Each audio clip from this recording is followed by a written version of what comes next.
الحمد لله رب العالمين والصلاة والسلام على سيدنا ومولانا محمد وعلى آله وصحبه وعلى من تبعهم بإحسان إلى يوم الدين أما بعد فقد قال الله تبارك وتعالى في كلامه المجيد والفرقان الحميد أعوذ بالله من الشيطان الرجيم بسم الله الرحمن الرحيم يا أيها الذين آمنوا استعينوا بالصبر والصلاة إن الله مع الصابرين ولا تقولوا لمن يقتل في سبيل الله أموات بل أحياء ولكن لا تشعرون ولنبلونكم بشيء من الخوف والجوع ونقص من الأموال والأنفس والثمرات وبشر الصابرين الذين إذا أصابتهم مصيبة قالوا إنا لله وإنا إليه راجعون أولئك عليهم صلوات من ربهم ورحمة وأولئك هم المهتدون صدق اللہ العظیم۔ بزرگوں اور بھائیوں،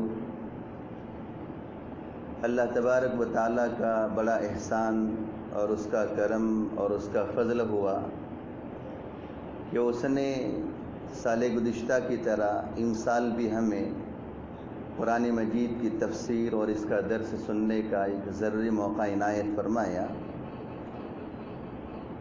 بڑی اہم چیز ہے، یہ اللہ کا کلام ہے، اس کی ذات سے نکلا ہوا کلام ہے،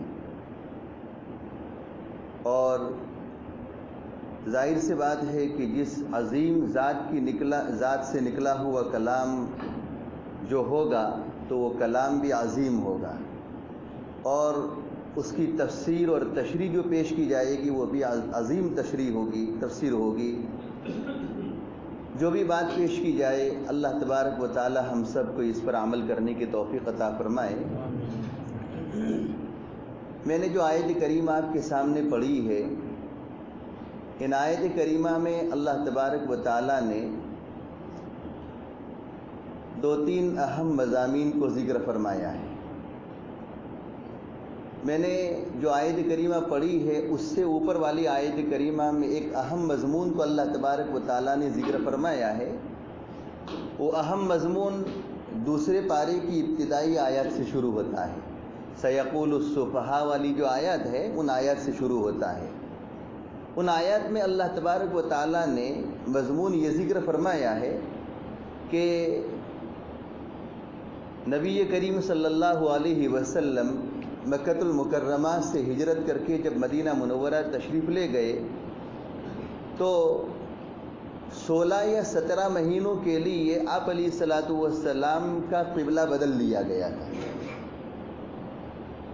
جو کعبۃ اللہ تھا اس کعبۃ اللہ کو قبلہ بدل کر بیت المقدس کو قبلہ بنا دیا تھا، اور اس کی ایک اہم وجہ تھی۔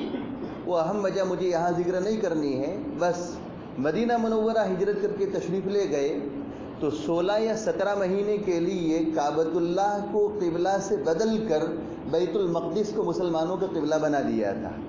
چنانچہ 16 اور 17 مہینے تک مسلمانوں نے بیت المقدس کی طرف رک کر کے نماز پڑھی۔ فلسطین میں جو بیت المقدس ہے یا بیت المقدس ہے سمجھو، اس کی طرف رک کر کے لوگوں نے نماز پڑھی۔ جب وہ مدت پوری ہوئی تو اللہ تبارک و تعالیٰ نے مسلمانوں کی وہ قلق اور وہ کوڑھن اور وہ مسلمانوں کا درد جو کعبۃ اللہ کے قبلہ ہونے سے بدلنے کی صورت میں ان کو پیش آیا تھا اس کو محسوس کیا، اور نبی کریم صلی اللہ علیہ وسلم بار بار وحی کے انتظار میں آسمان کی طرف دیکھتے تھے کہ اللہ تبارک و تعالیٰ کی طرف سے وحی آوے اور وہ کعبۃ اللہ کو قبلہ ہونے سے جو بدل دیا گیا ہے اور بیت المقدس کو جو قبلہ بنایا ہے اللہ تبارک و تعالیٰ دوبارہ ہمیں وہی کعبۃ اللہ جی عطا فرما دے۔ تو اس کے انتظار میں نبی کریم صلی اللہ علیہ وسلم بار بار آسمان کی طرف وحی کے انتظار میں جو ہے دیکھا کرتے تھے۔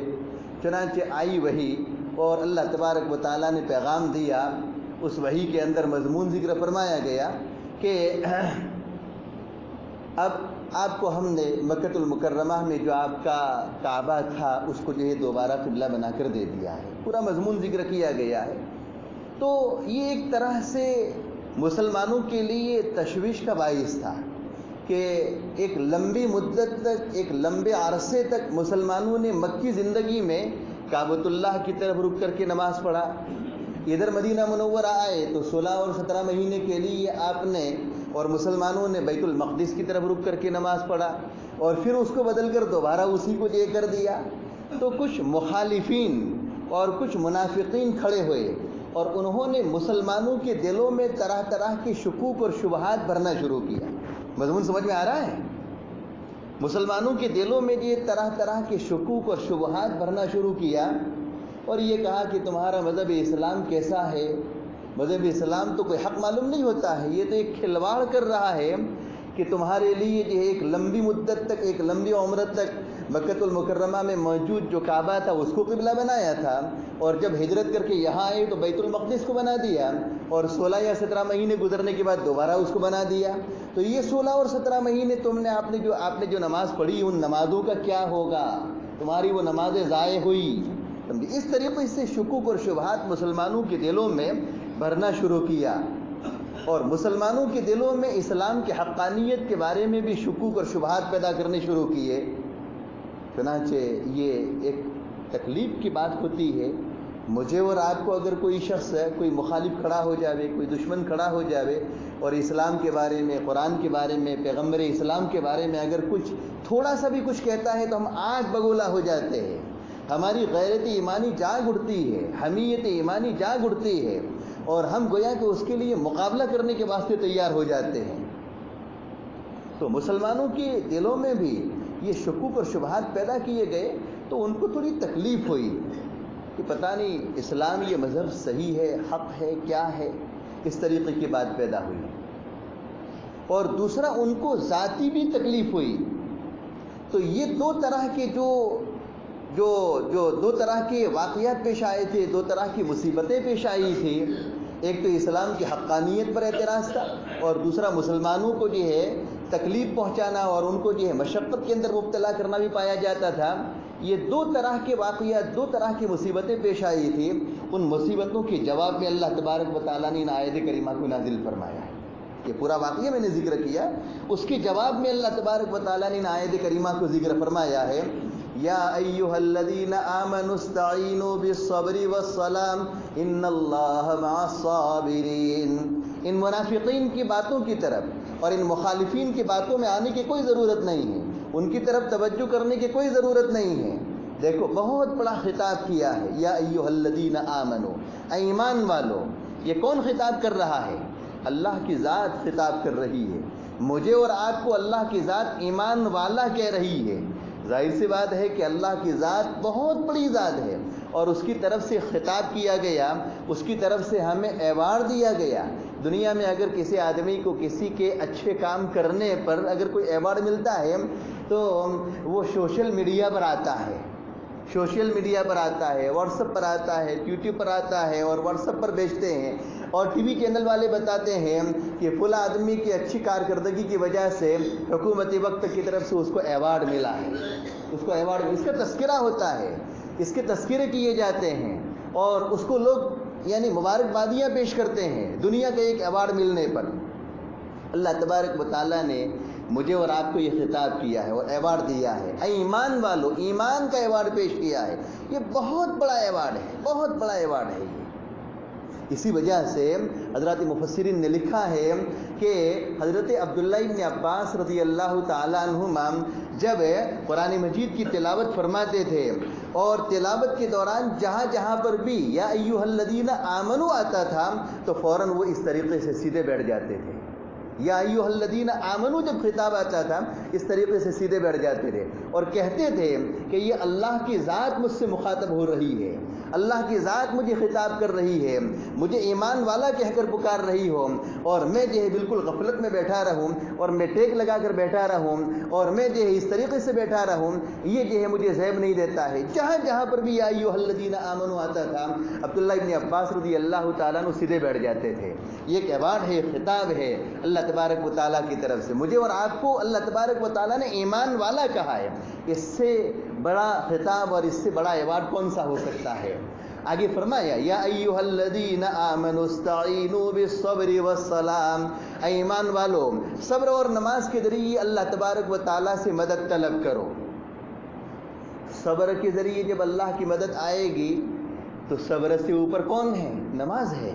نماز کے ذریعے تو اللہ کی مدد بدرجہ اولا آئے گی۔ حضرات مفسرین نے لکھا ہے، مفتی شفیع صاحب رحمۃ اللہ علیہ نے لکھا ہے کہ جب اللہ تبارک و تعالیٰ نے صبر پر مدد کا وعدہ فرمایا ہے تو نماز کے اوپر تو مدد بدرجہ اولا آئے گی، ضرور مدد آئے گی اللہ کی۔ لیکن نماز، جبکہ نماز بھی ہونی چاہیے، اور صبر کون سا؟ اس کے 3 شعبے ہیں، صبر کے 3 شعبے ہیں۔ آج جب میرے اور آپ کے کانوں میں صبر کا لفظ پڑتا ہے، صبر کا کلمہ ہمارے کانوں میں پڑتا ہے، اور ہم کہتے ہیں کہ بھئی صبر کرو صبر کرو صبر کرو، تو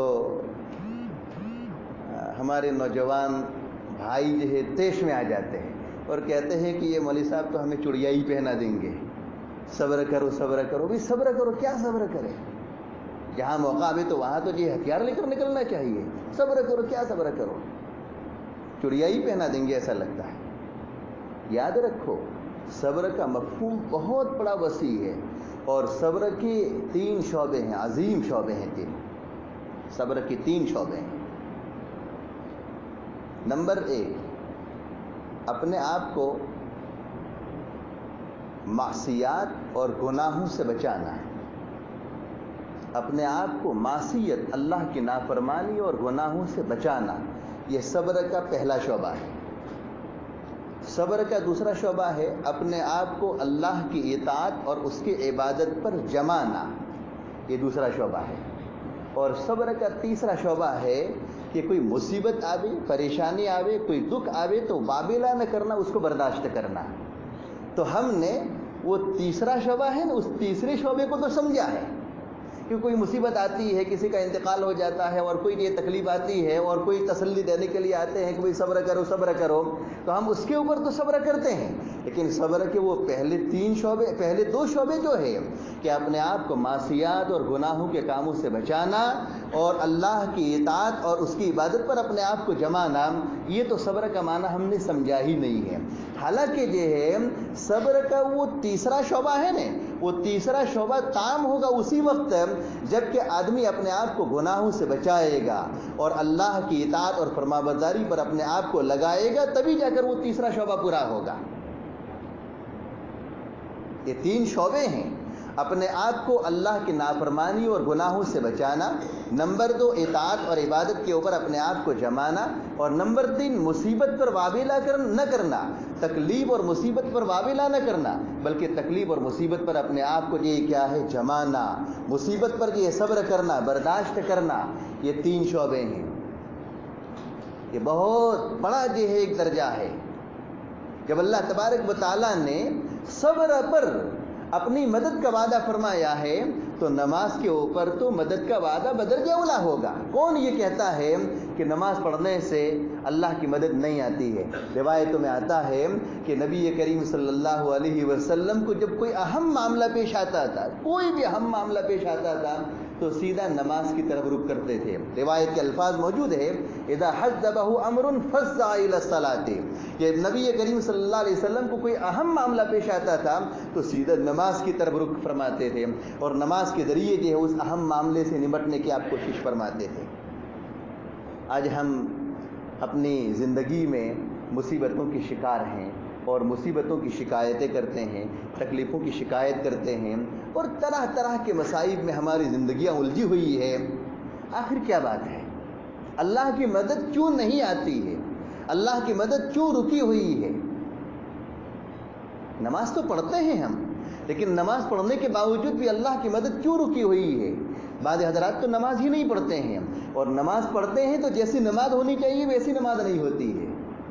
جب اللہ نے نماز کے اوپر اپنی مدد کا وعدہ فرمایا ہے تو وہ نماز بھی تو ہونی چاہیے۔ جیسی نماز نبی کریم صلی اللہ علیہ وسلم نے پڑھی ہے ویسی نماز ہمیں اور آپ کو پڑھنی ہے. صلو کما رأیتمونی اصلی. آپ علیہ الصلوۃ والسلام نے ایک مرتبہ نماز پڑھی اور نماز پڑھنے کے بعد حضرات صحابہ کو خطاب فرمایا اور آپ نے فرمایا کہ صلو کما رأیتمونی اصلی. تم نماز ایسی پڑھو جیسی تم نے مجھے نماز پڑھتے ہوئے دیکھا ہے. جیسا تم نے مجھے نماز پڑھتے ہوئے دیکھا ہے اس طریقے سے تم نماز پڑھو. ظاہر سی بات ہے کہ نماز جیسی پڑھنے کا حکم دیا گیا ہے ویسی نماز نہیں ہوگی تو پھر اللہ کی مدد کہاں سے آئے گی؟ صبر اور نماز دونوں پر اللہ تبارک و تعالیٰ نے اپنی مدد کا وعدہ فرمایا ہے. اسی وجہ سے ایک روایت میں نبی کریم صلی اللہ علیہ وسلم نے ارشاد فرمایا کہ قیامت کے دن میدان حشر میں اللہ تبارک و تعالیٰ کی طرف سے ندا ہوگی کہ کہاں ہیں صبر کرنے والے، کہاں ہیں صبر کرنے والے. ندا ہوگی، آواز آئے گی. تو دنیا میں جنہوں نے اپنی زندگی کو صبر کے تینوں شعبوں پر جمایا ہوگا، وہ صبر کے تینوں شعبے بتائے میں نے کہ اپنے آپ کو گناہوں سے اور نافرمانیوں سے بچانا اور اللہ کی عبادت اور اس کی اطاعت پر اپنے آپ کو جمانا، اور نمبر 3 مصیبت کے اوپر جو ہے واویلا نہ کرنا، برداشت کرنا.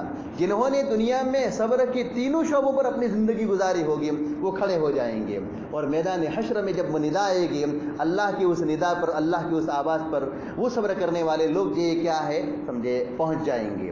اسی وجہ سے اللہ تبارک و تعالیٰ نے قرآن مجید میں اور احادیث کے اندر جو ہے نبی کریم صلی اللہ علیہ وسلم نے جہاں جہاں پر بھی صبر کا لفظ ارشاد فرمایا ہے تو صبر کا وہاں وہ تیسرا معنی نہیں ہے بلکہ یہ صبر کا کہیں پر تو وہ پہلے والا معنی ہے، کہیں پر وہ دوسرا معنی ہے اور کہیں پر وہ تیسرا معنی ہے. کہیں کہیں پر جو ہے سمجھے میں جو کہہ رہا ہوں سمجھ میں آ رہا ہے. اللہ تبارک و تعالیٰ نے قرآن مجید میں جہاں جہاں پر بھی صبر کا لفظ ذکر فرمایا ہے ان اللہ مع الصابرین، ان اللہ مع الصابرین وصابروا ورابطوا، اور اسی طریقے سے جو انما یوفی الصابرون اجرهم بغیر حساب. قرآن مجید میں بیسیوں جگہوں پر صبر کا لفظ آیا ہے. تو جہاں جہاں پر صبر کا لفظ آیا ہے کہیں پر تو وہ پہلا معنی ہے یعنی اپنے آپ کو گناہوں سے بچانا، نافرمانی سے بچانا. کہیں پر وہ دوسرا معنی ہے یعنی اپنے آپ کو اللہ کی اطاعت اور اس کی عبادت پر جمانا. اور کہیں پر وہ تیسرا معنی ہے یعنی کہ مصیبت کے اوپر یہ واویلا نہ کرنا، مصیبت کے اوپر یہ کیا ہے اپنے آپ کو جمانا اور برداشت کرنا مصیبت کو. یہ تینوں معنی ہیں. اس لیے دنیا میں جن جن حضرات نے تینوں شعبوں پر زندگی گزاری ہوگی، صبر کے تینوں شعبوں کو اپنایا ہوگا تو وہ لوگ کھڑے ہو جائیں گے اور اللہ کی اس ندا پر، اللہ کی اس آواز پر میدان حشر میں وہ پہنچ جائیں گے. اس لیے ضرورت اس بات کی ہے کہ ہم صبر کے تینوں شعبوں پر عمل پیرا بن جائیں. صبر کے تیسرے معنی کو تو ہم نے سمجھا، میں نے آپ کو بتایا، لیکن صبر کا وہ پہلا معنی ہے نا اپنے آپ کو گناہوں سے بچانا اور نافرمانیوں سے بچانا اور اسی طریقے سے جو ہے اپنے آپ کو اللہ کی اطاعت اور اس کی عبادت پر جمانا. یہ ہم نے صبر کا معنی سمجھا نہیں. رمضان کا یہ مہینہ ہمارے لیے ایک پیغام لے کر آیا ہے، گناہوں سے بچنے کا اور اللہ کی اطاعت پر جو ہے جمنے کا ایک پیغام لے کر آیا ہے رمضان کا یہ مہینہ. اسی وجہ سے جمعہ کے بیان میں نے یہ کہا تھا، اسی جمعہ کو کہا تھا میں نے کہ جس آدمی کا جیسا رمضان گزرے گا تو ویسا یہ پورا سال گزرے گا. اگر رمضان اچھی طریقے سے گزر گیا ہے تو انشاءاللہ یہ کیا ہوگا اس کی برکتوں سے پورا سال اچھی طریقے سے گزرے گا. اور رمضان اگر منتشر رہا، رمضان میں انتشار رہا، رمضان میں اگر اس کی زندگی یہ صحیح نہیں گزری ہے، رمضان یہ گناہوں کے ساتھ گزر گیا ہے تو پھر یہ ہے پورا سال اس کا یہ اسی طریقے سے انتشار کے ساتھ گزرے گا، گناہوں میں ملوث کے ساتھ گزرے گا. اس لیے اللہ کے بندوں اور میرے بھائیوں اور بزرگوں، 11 مہینے ہم نے بہت کچھ کما لیا ہے، 11 مہینے بہت کچھ کما لیا ہے. ایک مہینہ اللہ کی عبادت کے لیے فارغ کر دو، تھوڑا سا وقت اپنے آپ کو جو ہے عبادت کے لیے جو ہے اپنا وقت جو ہے فارغ کرو. اپنے آپ کو گناہوں سے بچانے کا اہتمام، نافرمانیوں سے بچانے کا اہتمام اور اسی طریقے سے اللہ کی اطاعت اور اس کی عبادت پر جو ہے جمانے کا اہتمام رمضان کے مہینے میں ہوگا. اس کا اثر جو ہے پورے سال تک رہے گا، پورا سال جو اس کا اثر رہے گا. ایک آدمی کوئی کام کرتا ہے نا تو اس کام کا اثر ہوتا ہے. جیسے کہ کسی آدمی کو اگر کوئی زخم لگ گیا ہو کوئی زخم لگ گیا ہو، کوئی اس کو جو کوئی دھاردار چیز لگ گئی ہو یا اور جو کوئی زخم لگ گیا ہو تو وہ یہ مٹ تو جاتا ہے دواؤں کے لگانے سے اور پاٹا پٹی کرنے سے یہ کیا ہوتا ہے وہ مٹ تو جاتا ہے، لیکن مٹنے کے بعد اس کا اثر رہتا ہے، چیز اپنا اثر چھوڑ کر جاتی ہے۔ رمضان کا مہینہ اگر ہم نے صحیح انداز سے گزار لیا ہے تو رمضان کا اس کا جو ہے اثر، رمضان کا یہ اثر جو ہے پورے آئندہ 11 مہینوں پر پڑے گا، پورے 11 مہینوں پر پڑے گا، اچھا جو اثر پڑے گا۔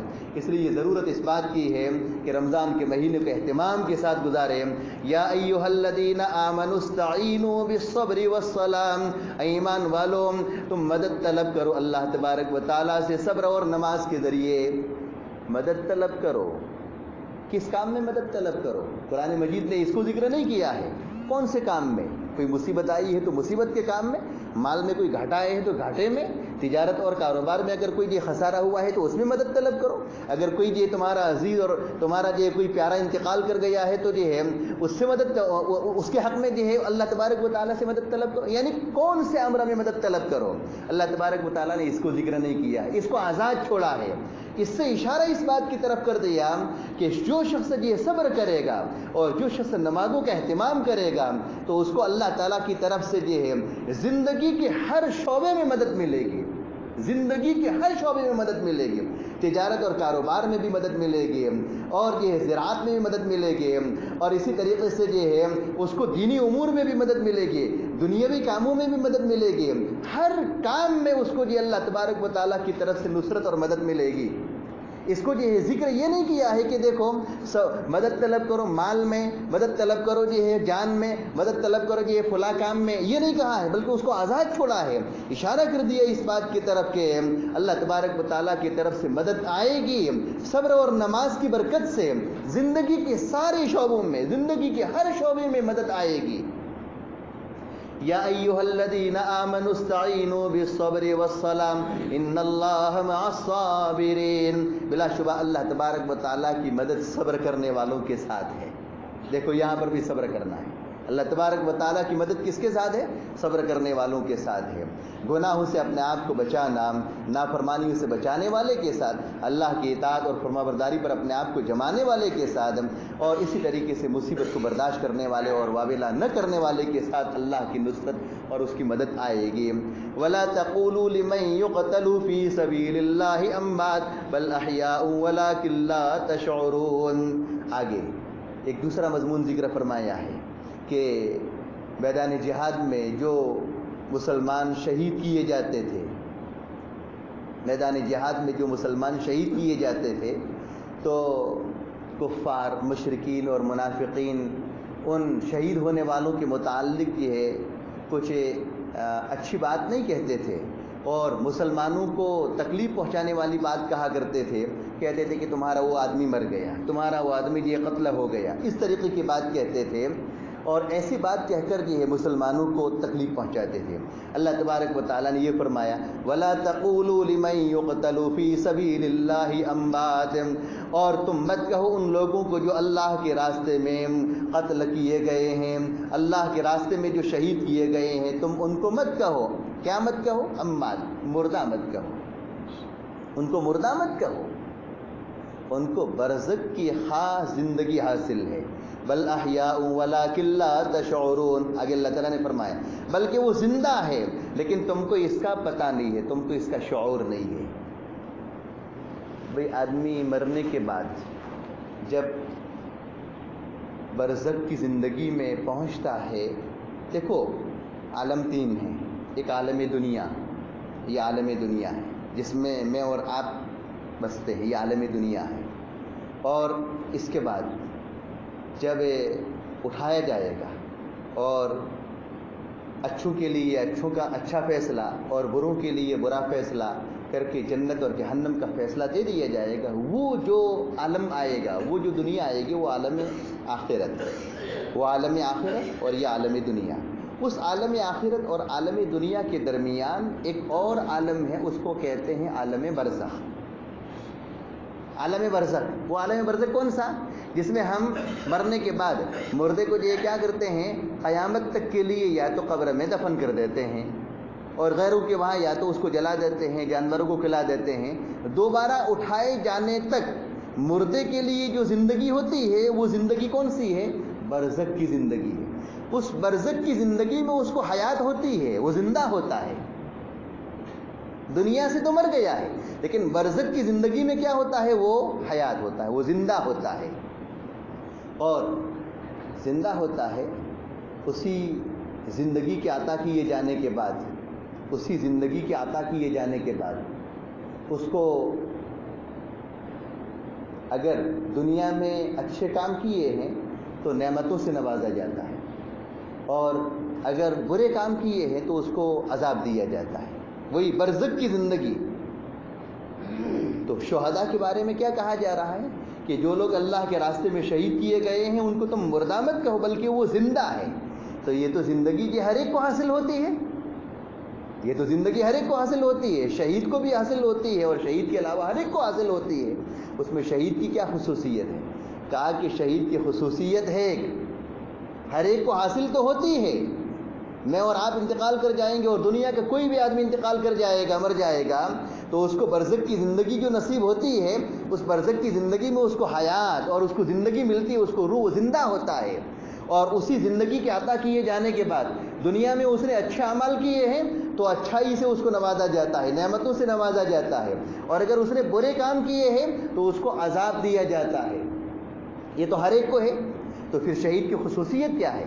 یہ کہتے ہیں اللہ تبارک و تعالیٰ فرماتے ہیں کہ ان کو تم مردہ مت کہو بلکہ وہ تو زندہ ہے۔ وہ تو زندہ تو ہر ایک ہے، سمجھے، ہر مرنے والا آدمی جو ہے سمجھے برزخ کی زندگی میں زندہ ہے۔ کہا کہ ہاں زندگی عطا ہوتی ہے، لیکن شہید کو ایک خاص نوعیت کی زندگی ہوتی ہے۔ شہید جو ہوتا ہے نا، اللہ کے راستے میں جو شہید کیا جاتا ہے، اس شہید کو اللہ کی طرف سے خاص قسم کی، ایک خاص نوعیت کی زندگی عطا ہوتی ہے۔ وہ خاص نوعیت کی زندگی، خاص نوعیت کی حیات کون سی؟ روایتوں میں آتا ہے کہ جب شہید کو دفن کر دیا جاتا ہے تو دفن کرنے کے بعد اس کا جسم قبر میں دفن کیے جانے کے بعد بھی صحیح سالم رہتا ہے۔ اللہ کی طرف سے ایک زندگی اس کو عطا ہوتی ہے، ایک مخصوص زندگی ہوتی ہے، اور اس میں وہ نعمتوں سے لطف اندوز ہوتا ہے، اور ساتھ ساتھ اس کی نعش کو اور اس کے جسم کو مٹی کھاتی نہیں ہے، اس کا جسم صحیح سالم رہتا ہے، بالکل یہ صحیح سالم رہتا ہے۔ اور اگر کسی جگہ پر کسی شہید کو دفن کیا گیا ہے اور پھر کبھی کوئی موقع ایسا آیا کہ وہاں کھدائی ہوئی، اور کھدائی ہونے کے بعد اس کی جو قبر کو کھودا گیا اور وہاں سے اس کی جو نعش اور اس کا جسم صحیح سالم نہیں نکلا ہے بلکہ مٹی نے کھا لیا ہے، تو یہ نہ سمجھو کہ شہید کے جسم کو مٹی نے کھا لیا، بلکہ اس کی نیت میں خلوص نہیں ہوگا، شاید جہاد میں اور شاید یہ شہادت کے اندر اس کا خلوص نہیں ہوگا، اخلاص نہیں ہوگا، اس لیے مٹی نے اس کے جسم کو کھا لیا ہے۔ باقی زمین میں دفن کیے جانے کے بعد مٹی اس کے جسم کو کھاتی نہیں ہے، اس کا جسم باقی رہتا ہے، ایک خاص طرح کی زندگی اس کو عطا ہوتی ہے، لیکن مجھے اور آپ کو اس کا احساس نہیں ہوتا ہے۔ اللہ تعالیٰ فرماتے ہیں بل احیاء ولکن لا تشعرون، بلکہ وہ زندہ ہیں اور تم کو اس کا احساس نہیں ہے، تم کو اس کا احساس نہیں ہے۔ یہ جو منافقین کہتے تھے اس کا جواب دے دیا کہ وہ مرے نہیں ہیں، وہ مردہ نہیں ہیں، بلکہ وہ زندہ ہے۔ اسی وجہ سے روایتوں میں آتا ہے کہ نبی کریم صلی اللہ علیہ وسلم نے ارشاد فرمایا کہ اللہ تبارک و تعالی شہداء کی روحوں کو، شہیدوں کی روحوں کو جنت کے اندر سبز پرندوں کے پوٹوں میں جو ہے رکھیں گے، سبز پرندے ہوں گے وہاں، جنت کے سبز پرندے ہوں گے، اور ان سبز پرندوں کے جو ہے پوٹوں کے اندر جو ہے اللہ تبارک و تعالیٰ ان کی روحوں کو رکھیں گے، اور پھر وہ جنت کے اندر جہاں ان کا جی چاہے گا سیر کریں گے، جہاں ان کا جی چاہے گا سیر کریں گے۔ یہ ان کا اعزاز ہوگا، یہ ان کا اکرام ہوگا۔ آگے فرمایا گیا وَلَنَبْلُوَنَّكُمْ بِشَيْءٍ مِّنَ الْخَوْفِ وَالْجُوعِ وَنَقْصٍ مِّنَ الْأَمْوَالِ وَالْأَنفُسِ وَالثَّمَرَاتِ وَبَشِّرِ الصَّابِرِينَ، اور ہم ضرور بھی ضرور تم کو آزمائیں گے کچھ خوف کے ذریعے، بِشَيْءٍ مِّنَ الْخَوْفِ، کچھ خوف کے ذریعے، اللہ تعالیٰ کی طرف سے یہ کچھ تم کو ڈرایا جائے گا، خوف دلایا جائے گا، طرح طرح کی سمجھے وہ معاملات لا کر اور طرح طرح کی باتوں کے ذریعے تم کو ڈرایا جائے گا۔ بجلی ہوتی ہے آدمی ڈرتا ہے، کڑک ہوتی ہے آدمی ڈرتا ہے، سخت یہ طوفان اور بارش کا طوفان اور ہوائی طوفان آتا ہے آدمی ڈرتا ہے۔ بشیء من الخوف،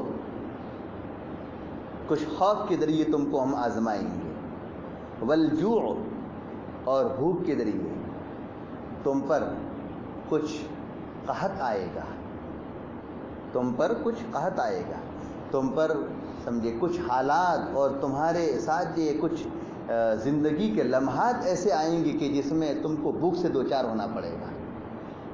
تو بھوک سے دوچار ہو تو کیا وہ اپنے ایمان کا سودا کر دے اور اللہ کی طرف سے کسی چیز کے ذریعے ڈرایا جاوے تو کیا ایمان کا سودا کر دے؟ نہیں، آگے کیا فرمایا دیکھو، وَلَنَبْلُوَنَّكُمْ بِشَيْءٍ مِّنَ الْخَوْفِ وَالْجُوعِ، اور ہم ضرور بھی ضرور تم کو کچھ خوف اور بھوک کے ذریعے آزمائیں گے، وَنَقْصٍ مِّنَ الْأَمْوَالِ، اور کچھ مالوں کی کمی کے ذریعے، مالوں کی کمی کے ذریعے۔ مال کی کمی کیسے؟ تجارت ہے، تجارت میں گھاٹا ہو گیا، خسارہ ہو گیا، کاروبار میں یہ گھاٹا ہو گیا، خسارہ ہو گیا، اور یہ کوئی کھیتی باڑی کی ہے، سیلاب آ گیا، طوفان آ گیا، ہوائی طوفان اور سیلاب کے ذریعے یہ ساری کھیتی اجڑ گئی، یہ ہے۔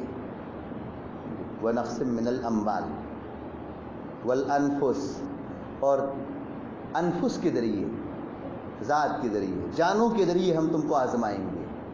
جانوں کے ذریعے آزمائیں گے کیا ہوگا؟ جان کے ذریعے آزمانے کا مطلب کیا ہے؟ اللہ تبارک و تعالی تمہاری امیدیں جن سے وابستہ ہے ان میں سے کسی کو یہ کیا کر دیں گے؟ موت دے دیں گے۔ نفس کے ذریعے آزمائیں گے، یعنی جس سے تم کو بہت محبت ہے، پیار ہے، اللہ تبارک و تعالی اس محبت اور پیار کے زمانے میں کیا کریں گے؟ اس کو موت دے دیں گے۔ دیکھو یہ آزمانا ہے، اللہ تعالیٰ کی طرف سے امتحان ہو رہا ہے، کئی چیزوں کا امتحان ہو رہا ہے۔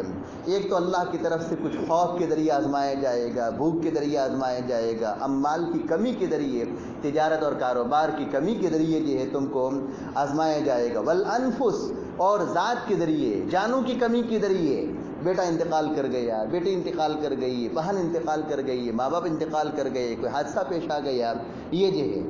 اور آگے بس ثمرات، پھلوں میں کمی آ گئی، اسی کو میں نے کہا پہلے کہ سخت سیلاب آ گیا، ہوائی طوفان آ گیا، اور پوری باڑی کے آم بھی کیا ہو گئے؟ گر گئے، پوری باڑی کی چیکو گر گئے، ثمرات، پھل، سیلاب آیا اور سارے جو ہے درخت سیلاب کی زد میں آ گئے، تو اب کیا کرے؟ اللہ کی ذات پر ایمان چھوڑ دے؟ نہیں، آگے سبق دیا ہے، وَبَشِّرِ الصَّابِرِينَ۔ دیکھو یہاں پر بھی صبر کا لفظ آیا، یہاں پر صبر کس کے لیے ہے؟ یہ مصیبتیں آئی ہیں، ان مصیبتوں کے اوپر اپنے آپ کو جمانا ہے، وابلہ نہیں کرنا ہے۔ وَبَشِّرِ الصَّابِرِينَ، صبر کرنے والوں کو اے محمد صلی اللہ علیہ وسلم آپ بشارت دے دیجئے۔ صبر کرنے والے کون ہیں؟ الذین اذا اصابتہم مصیبہ، جب ان کو کوئی مصیبت پہنچتی ہے، یہ دیکھو مصیبتیں ہیں یہ سب، اللہ کی طرف سے خوف بھی آیا، بھوک کا سامنا ہوا، اموال کی کمی کا سامنا ہوا، جانوں کی کمی کا سامنا ہوا، اور یہ کچھ پھل اور یہ اسی طریقے سے کھیتی باڑی کے اندر گھاٹا ہو گیا، یہ سارا یہ کیا ہے؟ سمجھیے مصیبت کا سامنا ہے۔ الذین اذا اصابتہم مصیبہ، ان کو جب کوئی مصیبت پہنچتی ہے، قالوا انا للہ و انا الیہ راجعون، تو وہ کیا کہتے ہیں؟ انا للہ و انا الیہ راجعون۔ کسی کا انتقال ہوتا ہے تو ہم کیا پڑھتے ہیں؟ انا للہ و انا الیہ راجعون، انا للہ و انا الیہ راجعون۔ میں نے سنا بعض عورتوں سے کہ کسی لڑکے کا انتقال ہوا، لڑکی کا انتقال ہوا، تو نعوذ باللہ ان کی زبانوں سے ایسے جملے نکلتے ہیں کہ ایمان سلب ہو جاتا ہے، ان کا ایمان جو ہے نکل جاتا ہے، کیا اللہ کو میرا ہی بیٹا ملا؟ کھلا کے وہاں جو 10 کیلنڈر تھے، ان 10 میں سے جو ہے ایک آدھ کو لے لیتا اللہ تعالیٰ، اور میرے وہاں ایک ہی تھا، ایک کو لے لیا۔ اللہ کو مجھے ایک پر جو ہے سمجھے میرے ایک بیٹے پر رحم نہیں آیا، اور ادھر جو ہے 12 ہے، 10 ہے، اور کھانے کے لالے ہیں، ان میں سے کسی کو لے لیتے۔ اس طریقے سے جملے میں نے بعض عورتوں سے بولتے ہوئے یہ سنا ہے ان کی زبانوں سے، ہمارا ایمان سلب ہو جائے گا، جب مصیبت پیش آتی ہے تو یہ صبر کرنے والے کیا کہتے ہیں؟ انا للہ و انا الیہ راجعون، ہم اللہ ہی کے لیے ہیں اور اللہ ہی کے پاس ہم سب کو لوٹنا ہے. میری ذات اور جو کچھ دیا تھا وہ سب اللہ کے لیے ہے، اور میری ذات کو جیسے اللہ کے وہاں لوٹنا ہے، مجھ سے پہلے جو ہے میرا مال لوٹ گیا اللہ کے وہاں. انا للہ و انا الیہ راجعون. ان کے لیے کیا ہوگا؟ یہ انا للہ و انا الیہ راجعون پڑھیں گے اور صبر کریں گے تو ان کے لیے کیا بدلہ ہوگا؟ اللہ نے بدلہ بتایا، اولئک علیہم صلوات من ربہم ورحمہ. یہی وہ لوگ ہیں کہ جن کے اوپر اللہ تبارک و تعالیٰ کی طرف سے، اپنے پروردگار کی طرف سے رحمتیں ہوں گی. صلوات کئی طرح کی رحمتیں ہوگی، اور آگے رحمت مزید سمجھے فرمایا گیا، صلوات بھی ہوں گے اور اسی طریقے سے اللہ تعالیٰ کی طرف سے رحمتیں ہوگی. اولئک هم المہتدون، اور یہی لوگ ہدایت یافتہ ہے. اللہ نے یہ کیا ہے؟ دو ہمیں مزید انعام عطا فرمائے. صبر کرنے والوں کے لیے مزید تو انعام عطا فرمائے. اللہ تعالیٰ نے جو ہے یہ انعام دیا کہ بھئی ہدایت پر چلنے والا یہی شخص ہے جو صبر کرتا ہے نا، یہی جو کیا ہے؟ ہدایت پر چلنے والا. اولئک هم المہتدون، ہدایت پر چلنے والا یہی شخص ہے. اور اسی طریقے سے جو ہے آگے یہ فرمایا کہ ان کے اوپر اپنے پروردگار کی طرف سے کیا ہے؟ سمجھے رحمتوں کا نزول ہے، صلوات کا نزول ہے. بہرحال ان آیت کریمہ میں مجھے اور آپ کو اللہ کی طرف سے ایک اہم پیغام دیا گیا ہے. اس اہم پیغام کے اوپر ہم سب کو عمل کرنے کی ضرورت ہے. اللہ تعالی ہم سب کو عمل کرنے کی توفیق عطا فرمائے. ان مضامین کو سمجھنے کی اور مضامین پر عمل کرنے کی ہم سب کو توفیق عطا فرمائے. وآخر دعوانا الحمد للہ رب العالمین.